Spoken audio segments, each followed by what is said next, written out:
Hi friends, welcome to my YouTube channel science for railways. మనం RRB LP CBD 2కి సంబంధించి practice marathon session మాట్లాడుకున్నాం. అందులో మనం కంప్లీట్గా 10 పార్ట్స్ వరకు మాట్లాడుకున్నాం.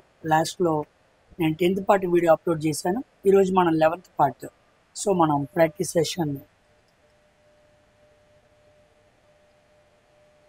సెషన్లో 11th పార్ట్ మాట్లాడుకుంటున్నాం. సో దీంట్లో కూడా 30 అబౌవ్ క్వశ్చన్స్ ఉన్నాయి. అవి కూడా చాలా డిఫరెంట్ కాన్సెప్ట్స్ నుంచి వచ్చిన క్వశ్చన్స్ కాబట్టి వాటిని మీరు జాగ్రత్తగా ప్రాక్టీస్ అవ్వండి, ఓకేనా? సో చాలామంది చాలా జాగ్రత్తగా ఆన్సర్ చేస్తున్నారు. సో అందరూ కూడా అలాగే ప్రాక్టీస్ అవ్వండి. మీకు ఇంకా బాగా ఎఫిషియెంట్గా ప్రాక్టీస్ అవుతున్నాం అనిపించినప్పుడు నేను ఎలాగో 40 నుంచి 45 మినిట్స్ మాట్లాడదాం కాబట్టి మీరు ఫాస్ట్ ఫార్వర్డ్లో పెట్టుకొని వినేయండి. ఎందుకంటే మీ సమయం చాలా ఇంపార్టెంట్ కాబట్టి మీరు ఫాస్ట్గా సాల్వ్ చేయగలరు అనే కెపాసిటీ మీకుంటే, లేకపోతే మీరు మామూలుగానే వినండి, ఓకేనా? విని ఇక మిగతా సమయాన్ని చాలా ప్రాక్టీస్కి ఇంకా ఇవ్వండి. ఎందుకంటే డేట్స్ కూడా వదిలేశాడు కదా. యాక్చువల్గా 19th జరిగిన వాళ్ళకి May 2 అనేది వస్తుందన్నమాట. నేను స్టార్టింగ్లో కూడా చెప్పాను ఇలాగే వచ్చే అవకాశం ఉందని. సో 20th జరిగిన వాళ్ళకి మనకి May 6 అనమాట. సో 20వ తారీఖు వచ్చిన వాళ్ళకి May 6. సో May 2 జరిగినా 6th జరిగినా మధ్యలో 4 days గ్యాప్ ఉంది. ఆ 2వ తారీఖు రాసిన వాళ్ళు ఎలా రాశారు ఏంటి అన్నది అనాలిసిస్ కూడా మనం తెలిసిన వాళ్ళ దగ్గర కనుక్కొని ఆ పర్టికులర్ సెక్షన్స్ని ఇంకా డీప్గా చదవచ్చు. దాని ద్వారా 1-2 మార్కులు ఎక్కువ తెచ్చుకో అవకాశం కూడా ఉందన్నమాట, ఓకేనా? సో ఎందుకైనా అన్నీ మన మంచికి అనుకొని మనం ముందుకు వెళ్తాం. సో ఇట్స్ ఎ బెటర్ కాబట్టి అందరూ కూడా జాగ్రత్తగా ప్రాక్టీస్ అవ్వండి. ఇక అటు ఇటుగా వారం రోజులే ఉంది కాబట్టి ఏమాత్రం కూడా డీవియేట్ అవ్వద్దు, ఓకేనండి? సినిమాలు అమ్మాయిలు అన్నీ బంద్ చేసి చక్కగా చదువుకున్నాం అనుకో, నీకే మంచి ఉద్యోగం వచ్చింది. సో నేను ఇంకా అప్లోడ్ చేస్తాను. నేను 15 వీడియోస్ దాకా చేస్తాను. ఇంకా అద్భుతమైన క్వశ్చన్స్ ఉన్నాయి, లాస్ట్లో మస్తు క్వశ్చన్స్ ఉన్నాయి. వాటిని కూడా తీసుకొస్తాను. కాస్త హెల్త్ కూడా బాగోలేదు, నా గొంతు కూడా కాస్త లేదు, అందుకే నేను కాస్త నిన్న లేట్ అయింది. సో మోస్ట్లీ అప్లోడ్ చేస్తాను, ఓకేనా? మీరు ట్రైన్లో వెళ్ళేటప్పుడైనా చూడొచ్చు. ఆ విధంగా నేను అప్లోడ్ చేస్తాను, ఓకేనా? సో ఏమాత్రం కూడా ఆలస్యం చేయకుండా ఈరోజు ప్రాక్టీస్ మారథాన్ 11th సెషన్లోకి వెళ్ళి అన్ని క్వశ్చన్స్ని మనం క్లియర్గా మాట్లాడుకున్నాం. అందరి వీడియోని ముందు లైక్ చేయండి, అందరికీ షేర్ చేయండి, ఓకేనా? So our first question, HTML is the format of, మనం చదువుకున్నాం కదా. HTML అంటే అర్థం ఏంటి? Hyper text markup language. Hyper text markup language ఇది కూడా ఒక రకమైన లాంగ్వేజెస్ అనమాట. ఈ లాంగ్వేజ్ ఎందుకు అంటే వెబ్ పేజెస్ని డిజైన్ చేసేటప్పుడు ఈ లాంగ్వేజెస్ని వాడుతూ ఉంటారు. గుర్తుపెట్టుకోండి ఎక్కడ వాడతారు ఈ లాంగ్వేజెస్ అంటే. So it is for web pages. DOS కాదు, యూనిక్స్ కాదు, లైనక్స్ కాదు. ఈ మూడు ఏంటి? ఆపరేటింగ్ సిస్టమ్స్ అనమాట. ఆపరేటింగ్ సిస్టమ్స్, ఓకేనా? So coming to second question, the fuse rating is expressed in terms of అన్నాడు. ఫ్యూజ్ రేటింగ్ని ఏ టర్మ్స్లో చదువుతారని అడిగాడు. వోల్టేజ్లోనా కాదు, కేవీఏనా కాదు. ట్రాన్స్ఫార్మర్ రేటింగ్ని కేవీఏలో చదువుతారు. ట్రాన్స్ఫార్మర్ రేటింగ్ని కేవీఏలో చదువుతారు. విఏఆర్ కాదు. ఆప్షన్ ఏంటి? B option, current. So fuse రేటింగ్ని కూడా కరెంట్లో మెజర్ చేసి చెబుతూ ఉంటారు అనమాట. యాంప్స్లో మాట్లాడుతూ ఉంటారు, ఓకేనా అండి? మనం ఫ్యూజ్ గురించి మాట్లాడుకున్నాక ఫ్యూజ్కి హై మెల్టింగ్ పాయింట్ ఉండాలి, లో మెల్టింగ్ పాయింట్ ఉండాలి. ఫిలమెంట్కి హై మెల్టింగ్ పాయింట్ ఉండాలి, ఫ్యూజ్కి లో మెల్టింగ్ పాయింట్ ఉండాలి, అంతేనా? ఒకసారి చూడండి. సో కరెంట్స్లో గొలుస్తూ ఉంటారు. Next, which of the statements is false statement ఏంటి అన్నాడు. Okay, 3574 has 4 significant figures.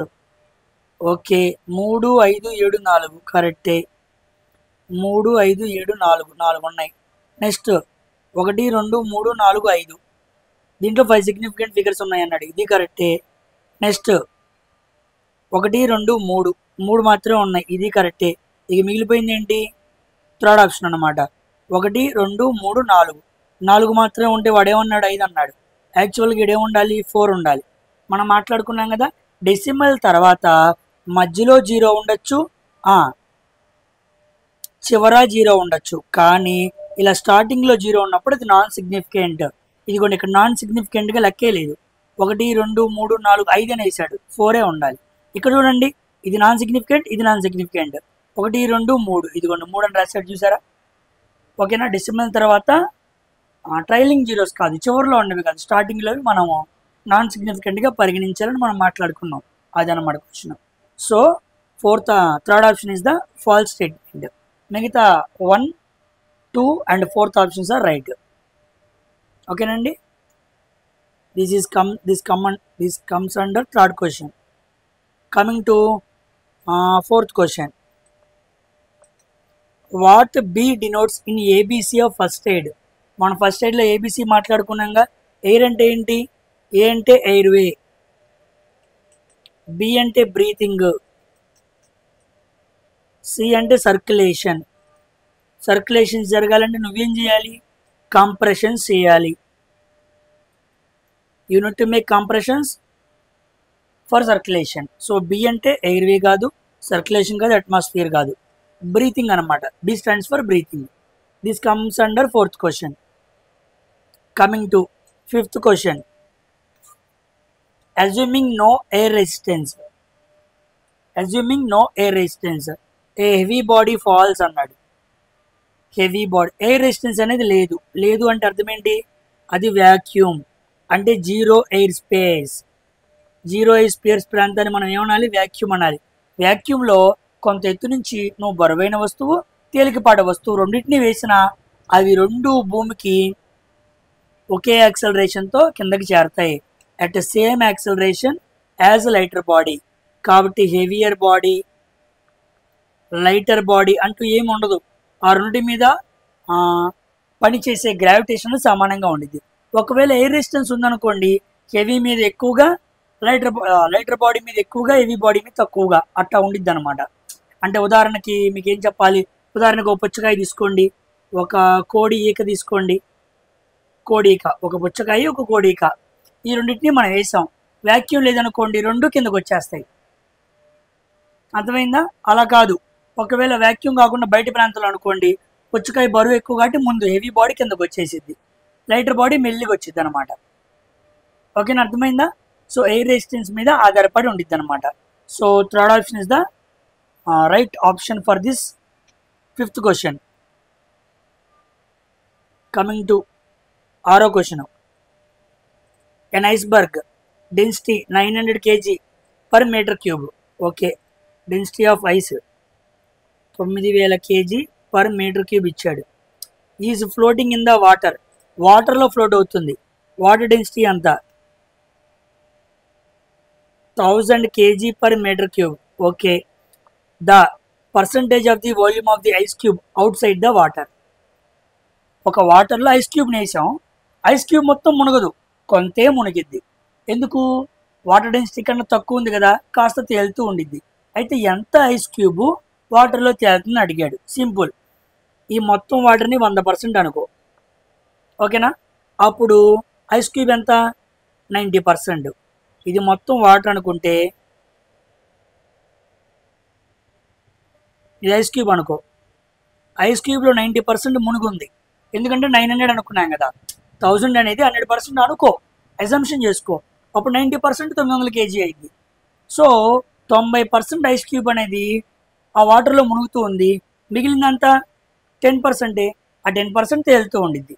So C option is the right answer. ఓకేనా? ఇంకా వేరే రకంగా కూడా చేయొచ్చు, ఇలా సింపుల్. ఓకేనా? సో 1000 అనేది నువ్వు రౌండ్ ఫిగర్కి 100% చేసుకున్నావు అనుకో, వాటర్ని 100% చేసుకుంటే ఇక అది ఎన్ని కేజీలు ఉన్నది అన్నదేమో వాటర్లో మునిగిద్ది. ఆ వాటర్కి ఐస్కి మధ్య డిఫరెన్స్ ఉంది, అది తేలియాడే భాగం అన్నమాట. ఓకేనమ్మా? Coming to 7th question. Due to an acceleration of 4 m/s², A equal to 4 m/s², the velocity of body increases from 10 m/s to 30 m/s. Acceleration ఇంత ఉండటం వల్ల వెలాసిటీ ముందు ఇనిషియల్గా ఎంత? 10 m/s. తర్వాత ఎక్కడికి వెళ్ళింది? Capital V 30 m/s. Initial velocity, final velocity. In certain period, కొంత టైంలోకి వెళ్ళింది. ఫైండ్ ద డిస్ప్లేస్మెంట్ అన్నాడు. ఫైండ్ ద డిస్ప్లేస్మెంట్ అన్నాడు. మనకి టైం అనేది ఇవ్వలేదు. టైం అనేది ఇవ్వలేదు అంటే మనం ఏ న్యూటన్ గమన సూత్రంలోకి వెళ్ళాలి? v² - u² = 2gh. ఇదే కదా. 2as ఒక్క నిమిషం v square minus u square equal to 2as. Time అనేది ఇవ్వలేదు కాబట్టి నేను ఈ ఈక్వేషన్కి వెళ్ళాను. చూడండి, v అంటే ఎంత 30 స్క్వేర్ అంటే 900, u అంటే ఎంత 10 స్క్వేర్ అంటే 100 ఈక్వల్ టు 2 ఇంటూ యాక్సలరేషన్ అంతా 4 ఇంటూ s. 900 నుంచి 100 తీస్తే 800 ఈక్వల్ టు 4 రోళ్ళు 8 into s. 8 800 s equal to 100 మీటర్ల డిస్ప్లేస్మెంట్ అనేది ఆ వస్తువు ప్రయాణం చేసింది. C option is the right answer. ఓకేనా? 7th question. Coming to 8th question. కాస్త స్పీడ్గా మాట్లాడతాను, కాస్త గమనించండి. ఓకేనా? The angle which we cannot make using both set squares. 2 set స్క్వేర్స్ని ఉపయోగించుకొని, ఒకటేమో ఇది 45 45 90, ఇంకోటేమో ఇది 60 30 90. We have 2 set squares. Okay, ఎటువంటి యాంగిల్స్ని చేయొచ్చు అని అడుగుతున్నాడు. చూద్దాం. ఇదిగోండి 60 మైనస్ 45 15 వస్తుందిగా, we can make. Next 60 plus 45 105 వస్తుందిగా. ఓకే, కాంట్ మేక్ అన్నాడు. నెక్స్ట్ 45 45 ఎంత 90. ఓకే, ఇలా కాదు. 45 ఒక 60 ఎంత 165, సారీ 105. 105కి ఇంకో 60 కలుపు, అప్పుడు 165 వస్తుందిగా, మనం చేయొచ్చు. నెక్స్ట్ 125 ఎలా చేసినా రాదు. ఏం కలుపుతాం? 90 45 30 40 75 వచ్చింది. 90 30 120 వస్తుంది. 90 ప్లస్ 30 120 వస్తుంది. 90 ప్లస్ 45 9 4 13 కదా, 135 వస్తుంది కానీ 125 అనేది రావట్లా. So 4th option is the right answer. We can't make by using 2 set squares of making angle 125. మనం చేయలేము. ఓకేనమ్మా? కమింగ్ టు 9వ question. 9th question. The part that does not belong to t square. T స్క్వేర్కి సంబంధించి కాని పదం ఏంటి అని అడిగాడు. ఓకేనా? ఇలా మనం టీ స్క్వేర్ మాట్లాడుకున్నాగా, 90 degrees యాంగిల్ ఉన్నదని మాట్లాడుకున్నాగా. ఓకేనా? ఇది స్టాక్, ఇది హెడ్ అని మాట్లాడుకున్నాగా. ఓకే, వర్కింగ్ ఎడ్జ్ ఉండిద్దని మాట్లాడుకున్నాం. వర్కింగ్ ఎడ్జ్ అనే పదం ఉండిద్ది. సో బ్లేడ్ ఉండిద్ది, స్టాక్ ఉండిద్ది. ఎబోని అనేది ఉండదు.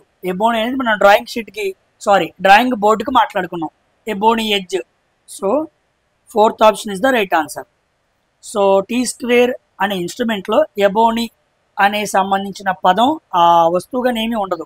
It's actually related to drawing board అనమాట. ఓకేనమ్మా? కమింగ్ టు 10వ క్వశ్చన్. ఇప్పుడు మాట్లాడుకున్నాం డ్రాయింగ్, అవన్నీ గుర్తుపెట్టుకోవాలి. గుర్తున్నట్టే ఉంటాయి, ఉండవు. ఎగ్జామ్లో జాగ్రత్తగా పెట్టగలగాలి. చాలా అవకాశాలు ఉన్నాయి. ఈ ఉద్యోగం మాత్రం పోగొట్టుకుంటే నీ వల్ల ఇంత ఈజీగా రాదు. ఆల్రెడీ టెక్నీషియన్ ఉద్యోగం, ఆర్పిఎఫ్ ఎస్ఐ, ఆర్పిఎఫ్ కానిస్టేబుల్, అటు పక్కన యూపీలో 40,000 కానిస్టేబుల్ పోస్టులకి ఎంతోమంది వెళ్ళిపోయారు. ఓకేనా? సో ఈజీగా చాలా తక్కువ కట్ ఆఫ్ మార్క్స్కి వచ్చే అవకాశం ఉంది. గుర్తుపెట్టుకో. సైకోకి క్వాలిఫై అవ్వడం కాదు నీ ఉద్దేశం. సైకోకి క్వాలిఫై సంకల్ గుర్తుకోవడం మన పారామీటరే కాదు, మన ఎజెండానే కాదు. We need to be in merit list. అలా కావాలనుకుంటే సమయం దొరికినప్పుడే నువ్వు ఎక్కువ మార్కులు గెయిన్ చేసుకో. నీతో పాటు చాలామంది ప్రిపేర్ అవుతున్నారు. ఓకేనా? 3,000 మంది 4,000 మంది వింటున్నారు మన వీడియోస్. వాళ్ళందరినీ పోటీ కొట్టు ముందుకు రావాలా. అది అంతా వచ్చింది కదా, సింపుల్ అనుకోమాక. తెస్తా ఇంకా అద్భుతమైన క్వశ్చన్స్ చేస్తా. వాటిని మీరు ఎలా సాల్వ్ చేస్తారో చూడండి. ఓకేనా? క్వశ్చన్ అనేది మిస్ అవ్వకూడదు. బౌండరీ మనం గీయాలంతే.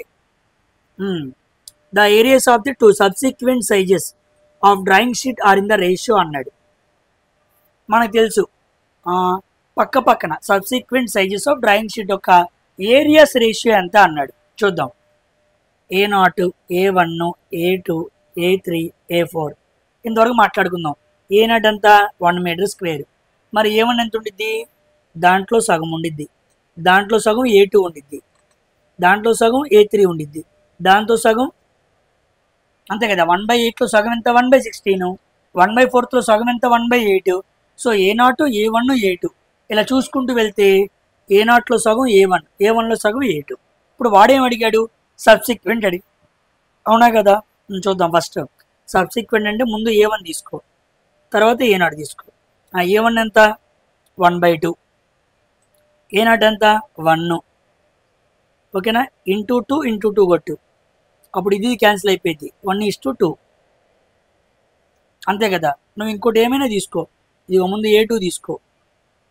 ఓకేనా? A2 తర్వాత A1 తీసుకో. A2 ఎంత? 1/4.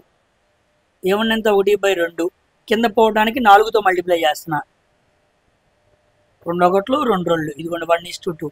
సబ్సిక్వెంట్గా నువ్వు ఏం తీసుకున్నా 1:2 వచ్చింది. ఇది కాదు, ఇది కాదు. Yes, third option is the right answer. ఓకేనమ్మా? 10వ క్వశ్చన్ అర్థమైందిగా ఏరియాస్కి సంబంధించి. కమింగ్ టు 11వ క్వశ్చన్. జాగ్రత్తగా చూడండి, ప్రాబ్లం ఇది. A 12 HP motor has operated 8 hours a day.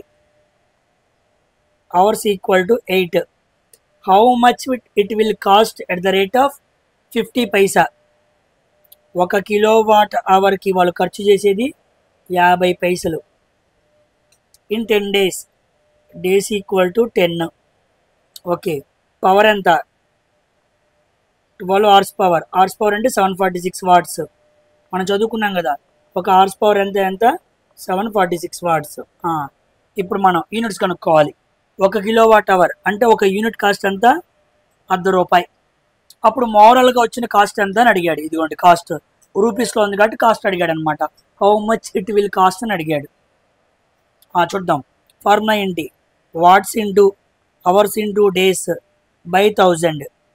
Watts ఎంత? 12 × 746. ఓకేనా? అవర్స్ ఎంత? 8. డేస్ ఎంత? 10 బై 1000. 0 0. 8తో కొడుతున్నాను. 746 × 8. 8 6 48. 8 4 32. 32 4 36. 8 56. 3 59. 5968 వచ్చింది. అంతేనా? 5968. 8 6 48. 8 4 32 4 36. 8 56 3 59. ఓకే, ఇంటూ 12తో మల్టిప్లై చేస్తున్నా.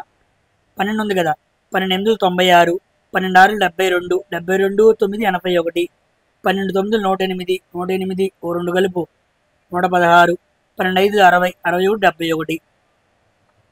సో 71616 వచ్చింది. ఓకే, 71616. నేరుగా తీసుకున్నా పర్లా, నేను ఏదో ఫాస్ట్గా చేసేస్తున్నా. Okay, 71616 by 100. అప్పుడు ఎంత వచ్చింది? 716 వచ్చింది. చివరిగా 716 కిలో వాట్స్ అనమాట. అంటే యూనిట్స్ అనమాట. కిలోవాట్ అవర్ అంటే ఇన్ని యూనిట్స్ ఖర్చు అయింది అనమాట. ఇప్పుడు 1 యూనిట్ కాస్ట్ ఎంత? ₹1 అంటే 1/2. ఇప్పుడు 740 716 యూనిట్లు కాస్ట్ ఎంత అన్నాడు. అప్పుడు 716/2. 2 35. 2 8 16. ఓహో, 358 ఉందిగా, అదిగోండి 358. మనకు వచ్చిందేమో 716 అనేవి యూనిట్స్ అనమాట. 1 యూనిట్ ₹1 అయితే 716 యూనిట్లు ఎంత? 358. సింపుల్. ఓకేనా? మీరు పర్సంటేజ్లో చేస్తూనే ఉంటారు ఇలాంటివి. సేమ్ అదే అనమాట. కమింగ్ టు 12వ question.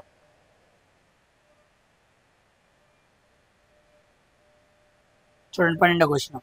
Which of the following materials having the lowest density?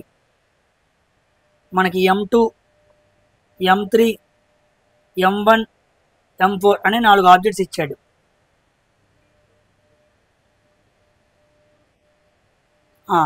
నాలుగు ఆబ్జెక్ట్స్ ఇచ్చి లోయెస్ట్ డెన్సిటీ దేనికి ఉందని అడుగుతున్నాడు. లోయెస్ట్ డెన్సిటీ దేనికి ఉంది అని అడుగుతున్నాడు. Of 4 bodies of different masses. ఈ అన్నిటికీ మాస్ ఒకలా లేదు, డిఫరెంట్ మాసెస్ ఉన్నాయి అన్నమాట. Okay, of same volume. Volume ఎలా ఉంది? సేమ్గా ఉంది. Same volume. Density equal to mass by volume, మీకు తెలుసు. ఓకేనా? ఇప్పుడు వాల్యూమ్ ఎలా ఉంది? కాన్స్టెంట్గా ఉంది. అంటే density directly proportional to mass.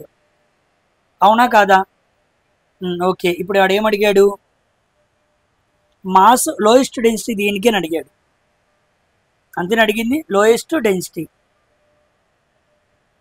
Okay, దేనికి మాస్ ఎక్కువ ఉంది, దేనికి మాస్ తక్కువ దానికి డెన్సిటీ తక్కువ. రెండు డైరెక్ట్లీ ప్రొపోర్షనల్గా ఉన్నాయి కదా. సో దేనికి మాస్ తక్కువ దానికి డెన్సిటీ తక్కువ. దీనికి మాస్ ఎక్కువ, దానికన్నా ఎక్కువ ఎక్కువ ఎక్కువ అంటే చివరిగా మిగిలిపోయింది ఇదే కదా. సో M2కి ఎక్కువ M3 కన్నా, M3కి ఎక్కువ M1 కన్నా, M1కి ఎక్కువ M4 కన్నా. అంటే M1కి తక్కువ మాస్ ఉంది. దేనికి తక్కువ మాస్ ఉందో దానికి తక్కువ డెన్సిటీ ఉండిద్ది. సో లోయెస్ట్ డెన్సిటీ అంటే M4 ఆన్సర్ అన్నమాట.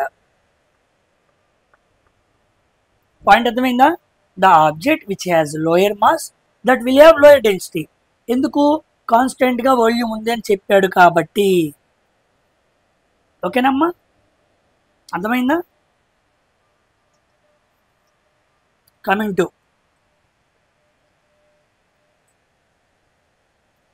To 13th question. Which of the following pairs does not have the same dimensional formula as the physical quantities? Physical quantities లాగా సేమ్ డైమెన్షనల్ ఫార్ములా దేనికి లేదని అడిగాడు. వర్క్ ఎనర్జీ సేమే, impulse moment సేమే, load అన్న force అన్న సేమే.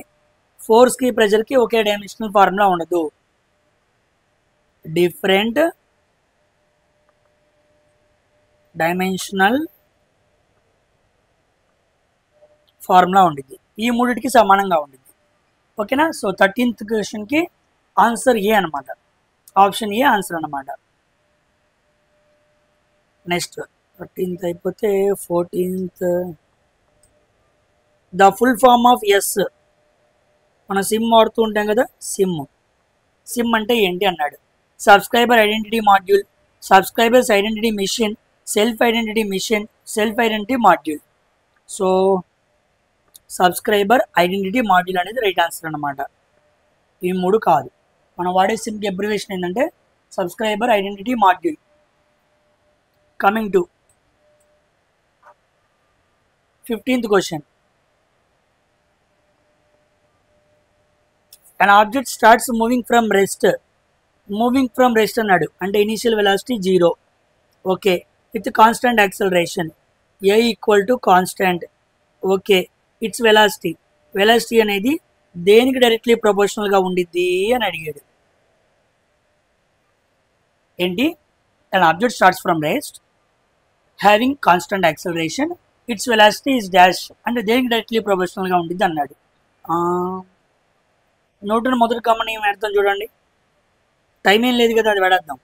v equal to u plus at. Okay, టైంతో రిలేషనేగా. ఇవన్నీ ఇక్కడ ఉన్నాయి కాబట్టి చూద్దాం దీన్ని. సో u 0 అన్నాడు. So v equal to u 0 కాబట్టి 0 plus at. v equal to a into T. A అనేది కాన్స్టెంట్ అన్నాడు కదా, కాన్స్టెంట్ మనకు తెలుసు. కాన్స్టెంట్ పోవడానికి డైరెక్ట్లీ ప్రొపోర్షనాలిటీ పెడతాం. ఇప్పుడు ఏం తీసామనుకోండి, v directly proportional to T, అంతేగా అర్థం. So velocity was directly proportional to time అన్నమాట. ఎప్పుడు? యాక్సలరేషన్ కాన్స్టెంట్గా ఉన్నప్పుడు. ఓకేనా? So directly proportional to time ఉందా? ఎస్, ఫస్ట్ ఆప్షనే ఉందిగా. ఫార్ములా ప్రాబ్లం లాగా అడగకుండా దాన్ని అబ్రివేషన్లో ఆ పారామీటర్స్ని ఎలా ఉంటాయి ఒకదాని కూడా అడుగుతున్నాడు.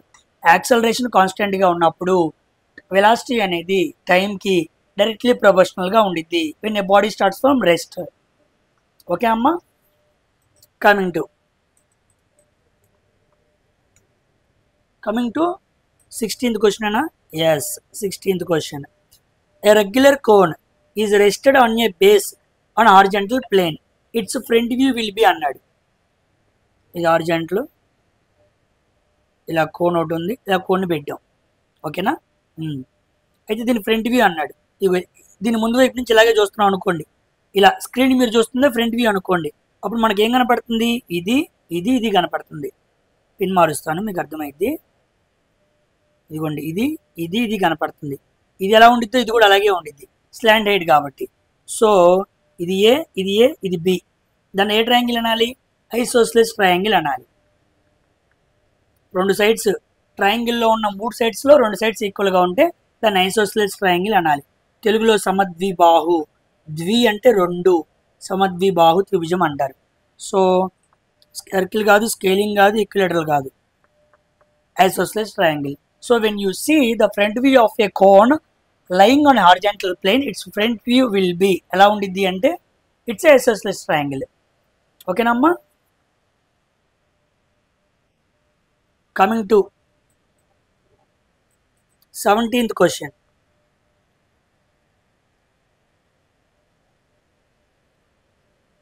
Which of the following statement is true if the body moves in a semicircular track whose radius is r? ఈ కింద స్టేట్మెంట్స్లో అని చెప్పి 4 స్టేట్మెంట్స్ ఇచ్చాడు. ఈ స్టేట్మెంట్స్లో ఏది రైట్ అని మనల్ని అడుగుతున్నాడు. ఓకేనా, చూద్దాం. సెమీ సర్క్యులర్ ట్రాక్లో ఒక బాడీ మూవ్ అవుతుందంట. ఇది సెమీ సర్క్యులర్ ట్రాక్ అంటే దిస్ ఇస్ సెంటర్, ఇది ఆర్, ఇది ఆర్, ఇది ఏ, ఇది బి. నేను ఆల్రెడీ మీకు వెలాసిటీ అండ్ డిస్ప్లేస్మెంట్లో దీని గురించి క్లియర్గా చెప్పా. స్పీడ్ అండ్ వెలాసిటీలో ఒక పర్సన్ ఏ దగ్గర నుంచి మొదలుపెట్టి బీకి వెళ్ళాడు, ఇలా డైరెక్ట్గా వెళ్ళిపోవచ్చు కదా. సో దాన్ని డిస్ప్లేస్మెంట్ అంటాం. Displacement equal to 2r. Okay, next ఒక పర్సను ఏ నుంచి బీకి వెళ్ళాలి. ఇప్పుడు ఈ పాత్ను తీసుకున్నాడు, ఇలా మొత్తం తిరిగి వెళ్తున్నాడు. సో షార్టెస్ట్ పాత్ని మనం డిస్ప్లేస్మెంట్ అంటే, మరి లాంగెస్ట్ పాత్ని ఏమనాలి, డిస్టెన్స్ అనాలి. సో డిస్టెన్స్ అంటే మొత్తాన్ని ఏమనాలి, πr అనాలి. అంతే కదా. సర్కిల్కి పెరిమీటర్ ఎంత, 2πr. ఇది సెమీ సర్కిల్ అండి కదా, బై 2 చేస్తే πr. ఓకేనా, చూడండి. 2r is the displacement of the body. Yes, right A. πr is the distance traveled by the body. Right A. So A and B రెండు right A. 2r అనేది displacement, 2r అనేది displacement, πr అనేది displacement. Displacement, distance. So B and A and B both are right options అనమాట. ఓకేనా అమ్మా. ఇది already మనం మాట్లాడుకున్నాం, మాక్ టెస్ట్లో కూడా వచ్చింది. చాలా చక్కగా స్టేట్మెంట్ ఆధారంగా అడిగాడు. Coming to 18th question. The temperature of a place on one sunny day is 113 Fahrenheit. Fahrenheit scale మీద ఎంత ఉంది ఆ రోజు టెంపరేచరు? 113 degrees Fahrenheit ఉంది. The kelvin scale reading of this temperature. ఈ ఫారెన్హీట్ ని కెల్విన్లోకి మార్చి చెప్పాలి. ఎక్కువగా ఫారెన్హీట్ టు సెల్సియస్ అడుగుతాడు, కానీ ఇప్పుడు కెల్విన్లోకి అడిగాడు. సేమ్ అదే formula doesn't change. F-32 by 9 కదా, 9 180 ఉండిద్ది కాబట్టి. K-273 బై 5 అంతే కదా. 180 100 కాబట్టి కొట్టేస్తే 9/5, 9 5. చూడండి, 113 - 32 by 9 equal to K-273 by 5. 3లోంచి 2 తీస్తే 1, 11లోంచి 3 తీస్తే 8, 81/9 అంటే 9 వచ్చింది. 9 5లు అంటే 45 ఈక్వల్ టు K-273. ఇటు వస్తే ప్లస్ అయ్యిద్ది. 273 ఈక్వల్ టు K. 5 + 3 8. లాస్ట్లో 8 ఆడ ఉంది, పాయింట్స్ ఆడ లేదు కదా, తీసేసేయండి. First option 7 5 12, 4 2. ఆగండి, సంథింగ్ ఏదో తేడా చేశానే. 273, 5 3 8, 7 4 11 కదా, సారీ 11, 2 1 3. ఎస్, 318 రైటే, 318 అనమాట. ఓకేనా. దేంట్లో మార్చాం, ఫారెన్హీట్ నుంచి కెల్విన్లోకి మార్చాం. కన్వర్షన్ సెట్ నుంచి ఎడైనా అడగచ్చు, నువ్వు ఎటు అడిగినా నువ్వు రెడీగా ఉండాలి. ఓకేనా. కమింగ్ టు చూడండి 18th question. Graph type question అనమాట. యాక్చువల్గా నేను దీని గురించి ఎప్పుడో చెప్పాలనుకున్నాను, సందర్భం వచ్చిందో చెబుతున్నాను చూడండి. దీని స్లోప్ అంటారు. ఓకేనా. మీకు కోఆర్డినేట్ జామెట్రీ చదువుకున్నప్పుడు y = mx + c అని ఉండిద్ది అనమాట కోఆర్డినేట్ జామెట్రీలో.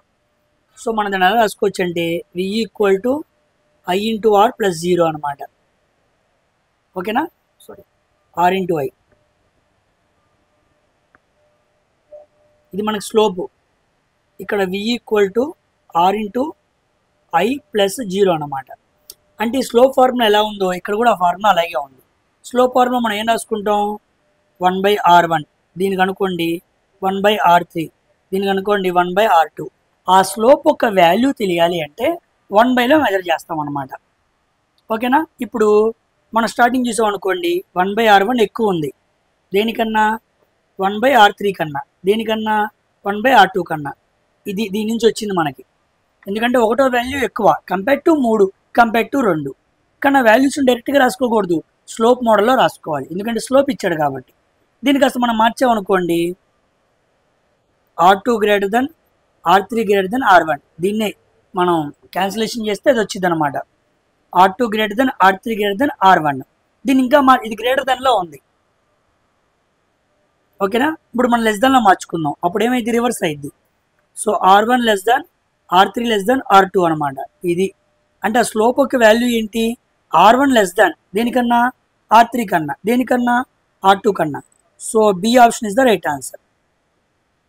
ఇలా స్లోప్ ఇచ్చినప్పుడు ఆ వచ్చే రెసిస్టెన్స్ వాల్యూస్ అనేవి మనకి ఇలా ఉంటాయి అన్నమాట. మీకు రేపు ఇప్పుడు నేను వాల్యూస్ ఇచ్చినా సరే 1/, అని రాసుకొని చేయాలి. ఎందుకు రాసామయ్యా అంటే ఇదిగోండి స్లోప్లో ఉంది కాబట్టి స్లోప్ని 1/m అని రిప్రజెంట్ చేసుకుంటాం. ఇలా ఇచ్చినప్పుడు మనకు ఒక ఓమ్స్లా క్యారెక్టరిస్టిక్స్లో గ్రాఫ్ కూడా మనకి ఇలాగే ఉంటుంది అనమాట, ఓకేనండి. దీన్ని లీనియర్ గ్రాఫ్ అంటారు, లీనియర్ అంటారు. ఇలా ఉందనుకోండి దాన్ని నాన్ లీనియర్ అంటారు. అంతే, ఇవి మీకు అక్కర్లేదులే, ఇది గుర్తుపెట్టుకోండి, వచ్చింది కదా అని సందర్భంలో చదువుతున్నాను. మోస్ట్లీ ఇక్కడ దాకా ఏం వెళ్ళడు, ఓకేనా. Next 19th question.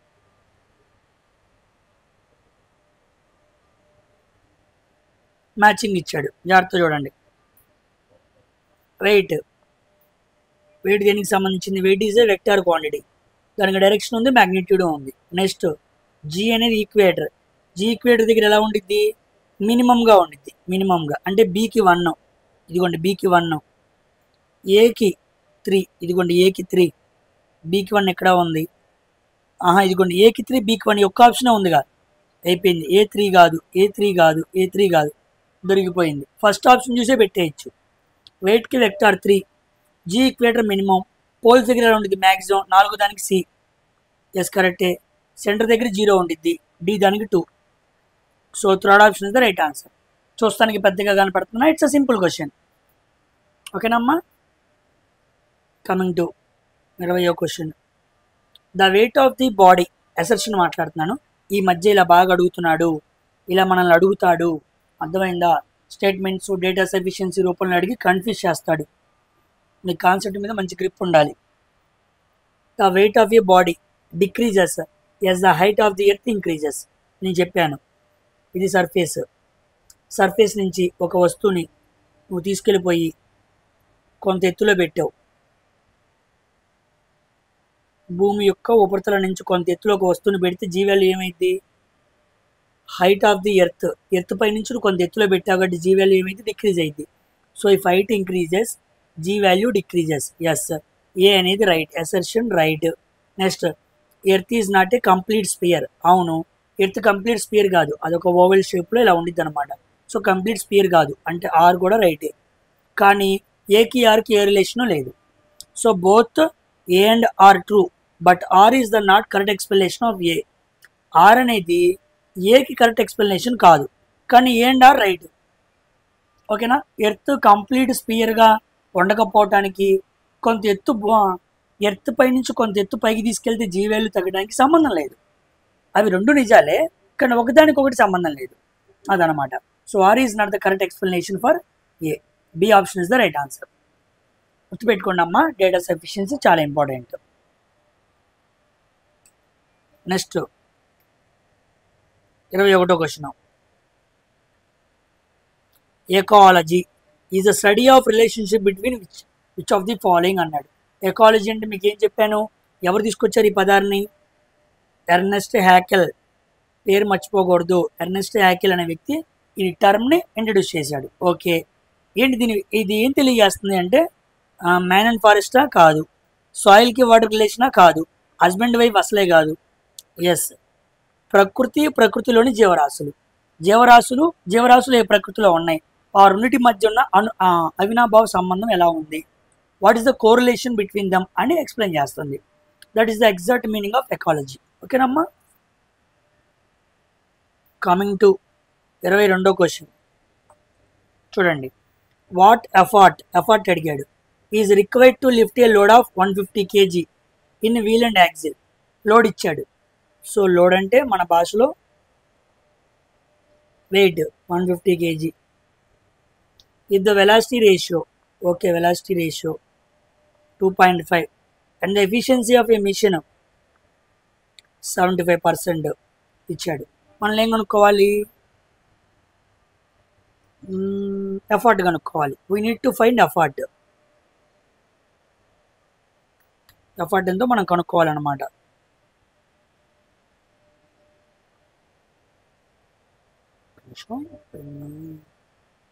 చూడండి, ఎఫిషియన్సీ పర్సంటేజ్లో ఉందిగా, ఫ్రాక్షన్స్లో మార్చుకుందాం. 25 3 25 4. సో 3/4 ఎఫిషియన్సీ ఇంటూ 100తో మల్టిప్లై చేయకుండా ఫ్రాక్షన్గా మార్చుకున్నాను. Mechanical advantage by velocity ratio. ఓకేనా? So mechanical advantage equal to 3/4 into velocity ratio ఎంత? 2.5 అంటే 5/2. 5 3 15 by 4 2 8. So mechanical advantage equal to 15/8. Mechanical advantage అంటే ఫార్ములా ఏంటి? Load by effort equal to 15/8. Load ఎంత? 150 బై ఈ ఈక్వల్ టు 15/8. 15 ఒకట్లు 15 పదులు. So effort equal to 8 పదులు 85. Simple. B option is the right answer. ఓకేనమ్మా? Just formula దాంట్లో పెట్టి చేసాం. ఎక్కువగా సింపుల్ మిషన్స్ నుంచి క్వశ్చన్స్ అడుగుతుంటే ఇలాగే అడుగుతున్నాడు, కానీ అడిగే విధానం మారుస్తున్నాడు. అది గుర్తుపెట్టుకోండి. నెక్స్ట్ 23వ క్వశ్చన్.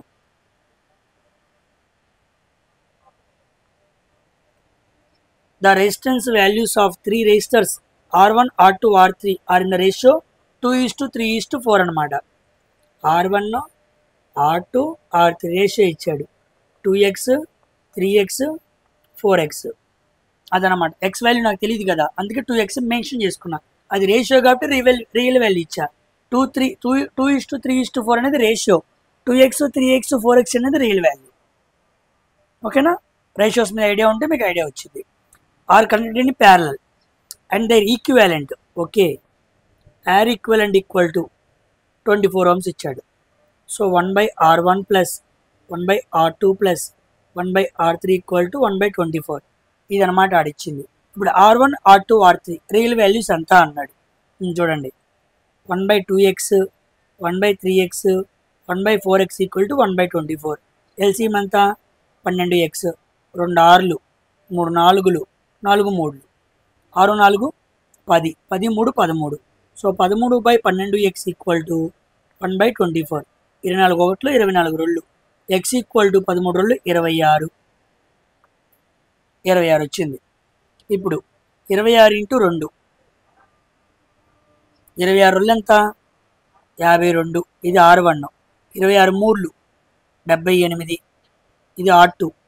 R3 వాల్యూ ఎంత? 26 4లు, 4 2 80, 4 6 24, 104.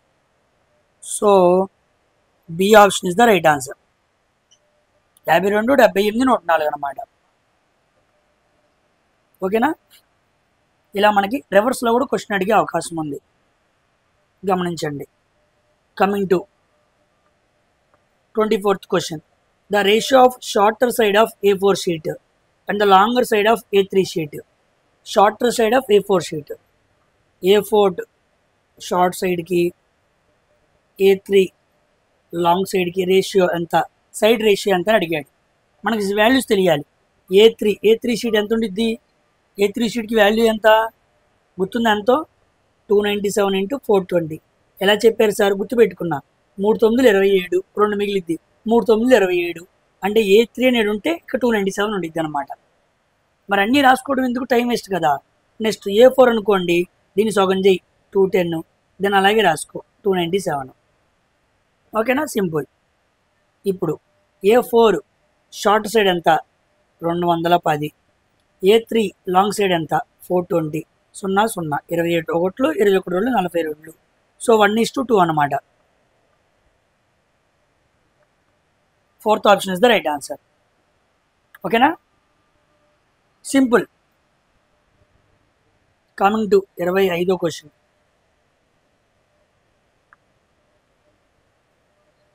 Refrigerators that are often used in homes emit gas. Refrigerators కానీ ఎయిర్ కండిషనర్స్ కానీ ఎక్కువగా విడుదల చేసే గ్యాస్ ఏంటి? సల్ఫర్ కాదు, నైట్రోజన్ కాదు, ఫాస్ఫరస్ కాదు, క్లోరోఫ్లోరో కార్బన్స్. ఈ క్లోరోఫ్లోరో కార్బన్స్ అనేవి ఓజోన్ లేయర్ O3 కదా, ఓజోన్ లేయర్ డిప్లీషన్కి ముఖ్యమైన కారకాలు, గుర్తుపెట్టుకోండి. ఓకేనా. కమింగ్ టు 26వ క్వశ్చన్. చూడండి, ఈ క్వశ్చన్ చాలా చాలా ఇంపార్టెంట్. వీళ్ళు ఎంతమంది చేయగలరో చేయండి, సింపుల్గా పాస్ చేసుకుని చేయండి. మంచి కాన్సెప్ట్ చదువుతాను ఇక్కడ, ఇప్పటి నుంచి చదువుదాం అనుకుంటున్నాను. ఓకేనా. కరెక్ట్ క్వశ్చన్ దొరికింది, జాగ్రత్తగా చదువుతా చూడండి. సింపుల్గా చేస్తాను మీకు అర్థం అవడానికి. 2-3 కాన్సెప్ట్స్ ఇక్కడే మీకు తెలిసిపోతాయి, ఈజీగా చేయొచ్చు. Without any change in volume. ఈ పదం నాకు కావాలి. లాస్ట్ టైం కూడా చెప్పాను, ఇప్పుడు ఇంకా ఈజీగా చదువుతాను. వాల్యూమ్లో మార్పు లేదంట. Okay. The length of metal cylindrical wire is increased by 25%. Length ఏం చేశాడు? 25% పెరిగింది. సో ఆ వైర్ యొక్క లెంత్ 25% పెరిగింది. ఓకేనా. How much will it resistance increase? Length పెంచినప్పుడు రెసిస్టెన్స్ ఎంత పెరిగిద్ది అని అడిగాడు. చూడండి, ఫస్ట్ 25% అంటే అర్థం ఏంటి? 1/4. అవునా. ఇది పక్కన రాసుకొని పెట్టుకోండి, గుర్తుపెట్టుకోండి. R directly proportional to L. L value ఎంత పెరిగితే ఆర్ వాల్యూ అంతే పెరిగిద్ది. ఎప్పుడు? ఏరియా కాన్స్టెంట్గా ఉన్నప్పుడు. ఇది మనం ఫార్ములాలో చాలాసార్లు మాట్లాడుకున్నాం. ఓకేనా. ఇప్పుడు జాగ్రత్తగా గమనించండి. ఆర్ వాల్యూ ఎల్ స్క్వేర్కి పెరిగిద్ది. ఎల్ స్క్వేర్ వాల్యూ ఎంత పెరిగిందో అంత ఆర్ వాల్యూ పెరిగిద్ది. ఎప్పుడు? వాల్యూమ్ కాన్స్టెంట్గా ఉన్నప్పుడు. ఓకేనమ్మా. వాల్యూమ్ కాన్స్టెంట్గా ఉన్నప్పుడు. ఈ 2 కండిషన్స్ చాలా చాలా ఇంపార్టెంట్. ఇప్పుడు రండి, సింపుల్గా సాల్వ్ చేస్తాను. First length L1, L2. First ఎంత? 4. తర్వాత ఎంత? 5. ఏం చేంజ్ అవ్వలేదన్నాడు? వాల్యూమ్ కాన్స్టెంట్గా ఉందన్నాడు. అప్పుడు ఎల్ వాల్యూ స్క్వేర్ చేయాలన్నమాట. 4 4 ఎంత? 16. 5 5 ఎంత? 25. ఈ 16:25 అనేది ఏ రేషియో? R1, R2 ratio. అంటే ఎల్ని స్క్వేర్ చేస్తే ఆ స్క్వేర్ చేసిన వచ్చే వాల్యూ ఉంది, అది రెసిస్టెన్స్ వాల్యూ. ఎప్పుడు? వాల్యూమ్ కాన్స్టెంట్గా ఉంటే. కాదు, 4:5 ఉందనుకోండి, అది ఏరియా కాన్స్టెంట్గా ఉంటే. ఇప్పుడు వాడేమన్నాడు? వాల్యూమ్ కాన్స్టెంట్ అన్నాడు. So unit to make square అనమాట. సో 4 4 16, 5 5 25. ఇప్పుడు ఇంక్రీజ్ పర్సంటేజ్ అడిగాడు. రెసిస్టెన్స్ ఎంత పెరిగింది అన్నాడు. లెంత్ పెరిగింది అంటే రెసిస్టెన్స్ వాల్యూ కూడా పెరిగింది కదా. 16లో 25 నుంచి 16 తీస్తే 9. డిఫరెన్స్ బై ఇంక్రీజ్ పర్సంటేజ్ అంటే లీస్ట్ వాల్యూ వేయాలి. 16 × 100. 4 4 16, 4 పాతికలు 100. ఇంటూ 25 కొడుతున్నా. కింద పైన ఈజీ క్యాలిక్యులేషన్ రావడానికి. కిందేమో 100 వచ్చేసింది, పైన 25 పాతికలు. 625 × 9. 9 5 45, 9 2 18, 4 22, 9 6 54, 2 56. సో 5625/100 అంటే 56.25% ఏరియా పెరిగింది. First option is the right answer. ఓకేనా. వాల్యూస్ చూసారు ఎలా ఉన్నాయో? గట్టిగా ఉన్నాయి ఆప్షన్స్. ఈ చూడంగానే అమ్మో ఎంత క్యాలిక్యులేషన్ నా వల్ల కాదులే అనుకుంటారు మీరు. Simple. When you know the calculations very well, you can easily solve any question. అది నీకు చాలా చోట్ల బాగా ఉపయోగపడింది. ఓకేనా. ఏమైనా డౌట్ ఉందా? మంచి కాన్సెప్ట్, మనం మాట్లాడుకుందాం మాత్రం. దీన్ని మాత్రం దృష్టిలో పెట్టుకోండి. ముందు రోజుల్లో ఇంకా ఈజీగా చేసేస్తాం. అంతే మరి. అన్ని క్వశ్చన్స్ చేస్తున్నప్పుడు ఎఫిషియెంట్గా చేయాలి కదా. పక్కన వాళ్ళ కూర్చుంటట్ట మన సమయం దొరకాలా. ఆ సమయంలో మనం ఇంకా ఎఫిషియెంట్గా ప్రాక్టీస్ అవ్వాలా. ఇలాంటివి నేను ప్రాక్టీస్ మారథాన్ సెషన్లో ఎన్నో చెప్తూ వస్తున్నాను. ఇవన్నీ కూడా మిమ్మల్ని ఏం చేస్తాయి అంటే, ఒక 10 క్వశ్చన్స్ కొత్తగా చేసే విధానం మీరు నేర్చుకున్నప్పుడు మీరు చాలా అప్డేట్ అవుతారు. చేసే విధానంలో మార్పు రావాలి. ప్రాక్టీస్ సెషన్ ఫస్ట్ వీడియోకి ఇప్పుడు చేస్తున్న 11వ వీడియోకి మీలో కొంత మార్పు వచ్చే ఉండిద్ది. మేబీ మీరు గమనించారో లేదో నాకైతే తెలియదు కానీ. ఓకేనా. రావాలా. ఎందుకంటే 10 గంటలు, 10:40 నిమిషాలు, 400 నిమిషాలు నువ్వు మోడరేట్ అవుతావు, నువ్వు చేంజ్ అవుతావు. ఓకేనా. మారుస్తున్నాం కాబట్టి అందుకే ప్రాక్టీస్ మారథాన్స్ ఇంపార్టెంట్. నెక్స్ట్ 27వ question. The dimensional formula for impulse. Impulse dimensional formula ఏంటి అన్నాడు. ఇంపల్స్ ఫార్ములా ఏంటి? ఇంపల్స్ని ఐతో చూపిస్తారు. I impulse equal to force into time. Force అంటే మాస్ ఇంటూ యాక్సలరేషన్, టైం నాకు తెలియదు డైమెన్షనల్ ఫార్ములా రాసుకుని సాల్వ్ చేస్తున్నా.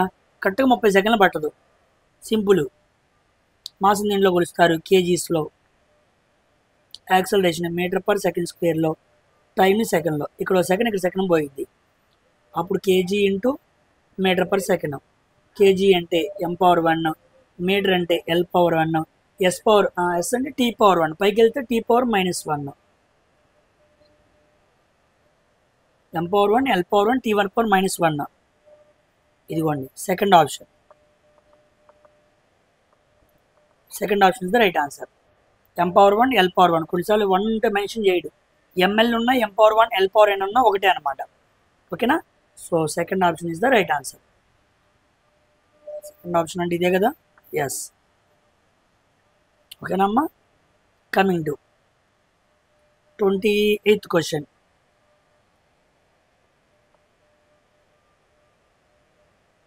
The functions of producers in an ecosystem.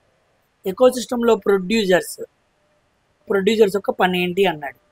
Conversion of organic compounds into ఇన్ఆర్గానిక్కా? ఆ పనే కాదు. హార్నెసింగ్ కెమికల్ ఎనర్జీయా? కాదు. రిలీజింగ్ ఎనర్జీయా? కాదు. చూడండి, క్యాప్చరింగ్ సోలార్ ఎనర్జీ దేని ద్వారా? సన్ ద్వారా. And converting into chemical energy, yes, దేని ద్వారా? Photo synthesis. సో ప్రొడ్యూసర్స్ అంటే మొక్కలు కానీ సంథింగ్ వాట్ ఎవర్, ప్లాంట్స్ కానీ ఇవన్నీ కూడా ఎకోసిస్టంలో ప్రొడ్యూసర్స్గా ఉండి సన్లైట్ని తీసుకొని కెమికల్ ఎనర్జీగా మార్చి ఆ ఎనర్జీని ఇంకా గ్రాస్ హోపర్స్ తినడం వాటిని వేరేవి తింటూ ఎనర్జీ అనేది ట్రాన్స్ఫర్ అవుతూ ఉంది. సో సోలార్ ఎనర్జీని కెమికల్ ఎనర్జీగా మారుస్తుంది అనమాట.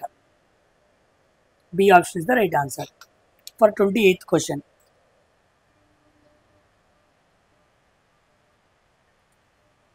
29th question. Orthographic projection is made in which of the following systems? Orthographic projection మనకు తెలుసు ప్రొజెక్షన్స్లో parallel projection, perspective projection. Parallel projection మళ్ళీ 2 రకాలు, ఆర్థోగ్రాఫిక్, ఆబ్లిక్. ఆర్థోగ్రాఫిక్లో ముఖ్యమైన ఏంటి? First angle, third angle. ఉండటానికి 4 యాంగిల్స్ ఉన్న ఫస్ట్ అండ్ థర్డ్ చాలా ఇంపార్టెంట్ అనమాట. So first third both A and C. Orthographic projection అని అంటే ముందుండేదే ఫస్ట్ అండ్ థర్డ్ అనమాట. ఓకేనా? కమింగ్ టు 30th క్వశ్చన్, 30వ క్వశ్చన్ చూడండి, సాల్వ్ చేద్దాం. A current is 1 amp drawn by a filament of electric bulb. Okay. The number of electrons. Number of electrons మీద question.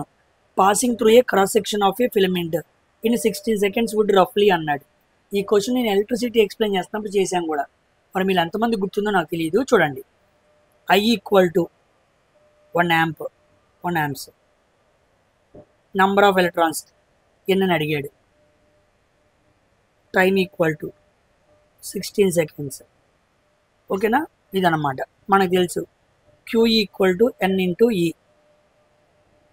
Queue అంటే ఛార్జ్, ఎన్ అంటే number of electrons, E అంటే electron charge అనమాట. Q అంటే coulombs, ఎన్ని coulombs అని చెప్పడం అనమాట. ఓకేనా? సో మనకి క్యూ ఏమైనా ఇచ్చాడా? ఇవ్వలేదు కదా. మనకు కావాల్సింది ఏంటి? ఎన్.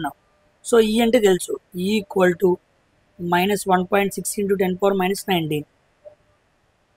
ఓకేనా? ఎలక్ట్రాన్స్ కాబట్టి ఇది పెట్టుకో. 1.6 × 10⁻−19, 1.6 × 10⁻−19 అనమాట ఛార్జ్. ఎలక్ట్రాన్ ఛార్జ్ వాల్యూ రాసుకుందాం. Q equal to N into E. I equal to Q by T. ఈ ఫార్ములా తెలుసు. ఇప్పుడు క్యూ ప్లేస్లో నేను ఐ ఇంటూ టీ పెట్టచ్చా లేదా?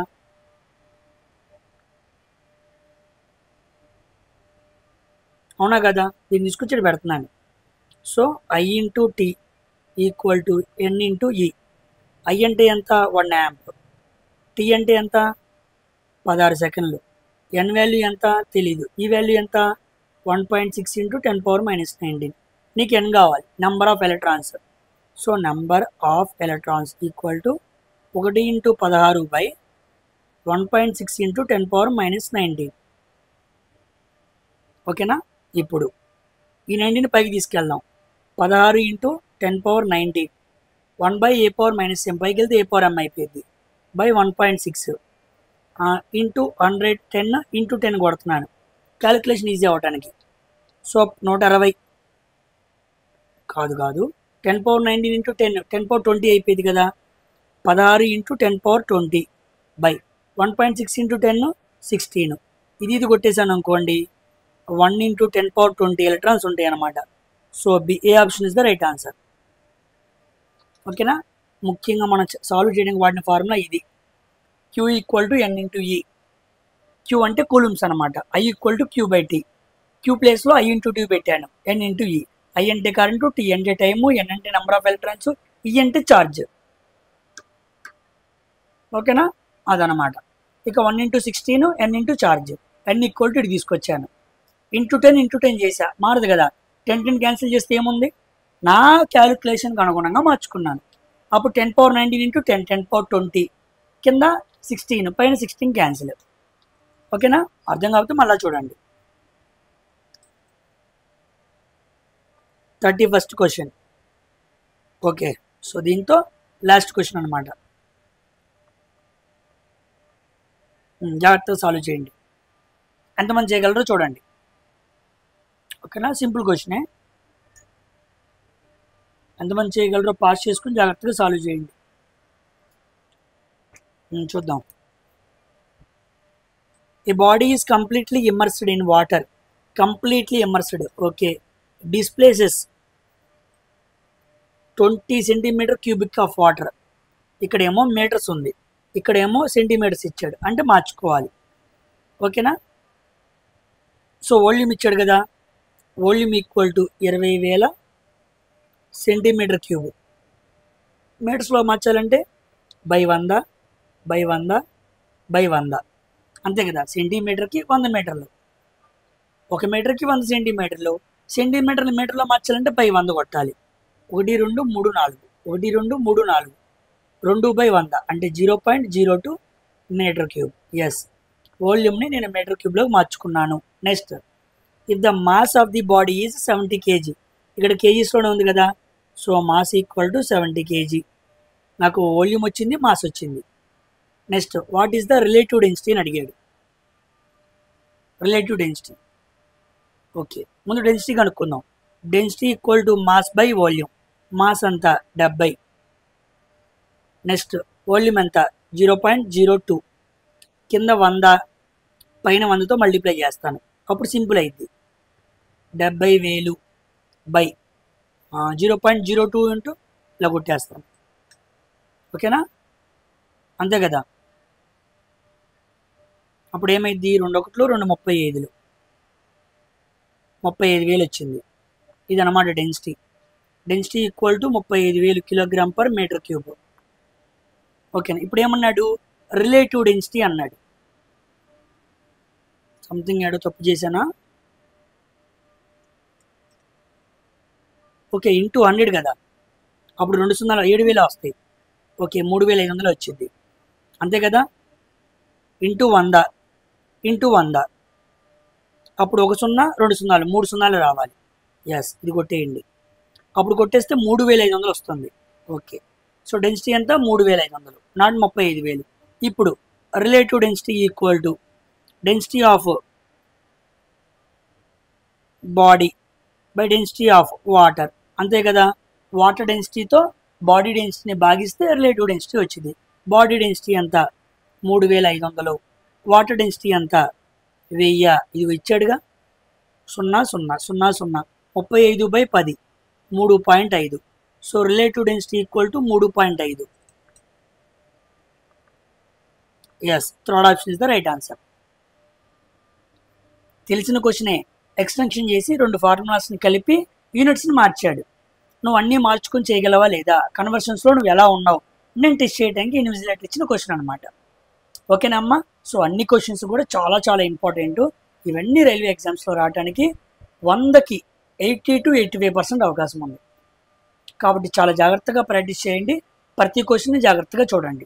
1-2 సార్లు కన్ఫర్మేషన్ చేసుకోండి. నేను ఒక క్వశ్చన్ చెప్పాలంటే 1-2 సార్లు కన్ఫర్మేషన్ చేసుకొని చెబుతా. ఓకేనా? ఒకవేళ నేను తప్పు చెప్పానంటే డ్యూటీ నుంచి హడావుడిగా వచ్చి ఒకసారి కూడా చూసుకోకుండా డైరెక్ట్గా వీడియో మాట్లాడాను అనుకోండి, కొన్ని గుర్తుంటాయి, కొన్ని గుర్తుండవు. ఎందుకంటే నేను కూడా కొన్నే కదా చెప్పేది. అలా ఎప్పుడైనా మిస్ అయ్యి ఉండొచ్చు, కానీ మ్యాక్సిమం మన నోట్లో నుంచి తప్పు రాదు. వచ్చిన పక్షాన కామెంట్ సెక్షన్లో రాస్తా. ఓకేనా? సో అందరూ వీడియోని లైక్ చేసి అందరికీ ఫార్వర్డ్ చేయండి. మరొక ప్రాక్టీస్ సెషన్స్తో మరొకసారి కలుద్దాం. Until then thank you very much for watching Science for Railways. Bye.